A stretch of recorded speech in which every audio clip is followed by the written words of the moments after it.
সালাতে দোয়া কবুল হয়। সালাতে দোয়া কবুলের তিন জায়গা। একটা হচ্ছে তাকবীরে তাহরিমার পরে আমরা সানা পড়ি না, আমরা তো একটা পড়ি, আল্লাহর হাবিব সুন্নাহ এবং নফল নামাজে আরো পড়তেন সানা, ওই দোয়া কবুল হয়। দুই নম্বর জায়গা সালাতে সেজদায় পড়ে দোয়া করলে কবুল হয়। আকরাবু মা ইয়াকুনুল আবদু মির রাব্বিহি ওয়া হুয়া সাজিদ ফাকসিরু ফীহি দুআ। বান্দা যখন সেজদায় লুটিয়ে পড়ে বান্দা আল্লাহর সবচেয়ে কাছে চলে যায়। তা কিন্তু বিশ্বনবী বলে সেজদাটা তোমার রবের কুদরতি পায়ের উপরে পড়েছে। সেজদায় পড়ে দোয়া করেন। সালাম ফিরানোর আগে বিশ্বনবী দোয়া করতেন, লা ইউসাল্লিমান্না আহাদুকুম হাত্তা ইয়াতাআওয়াযা মিন আরবা'a।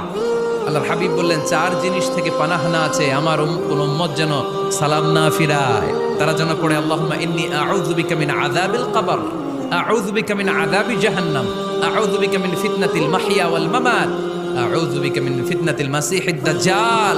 আল্লাহ কবরের আযাব থেকে বাঁচাও, আল্লাহ জাহান্নামের আগুন থেকে বাঁচাও, আল্লাহ জীবন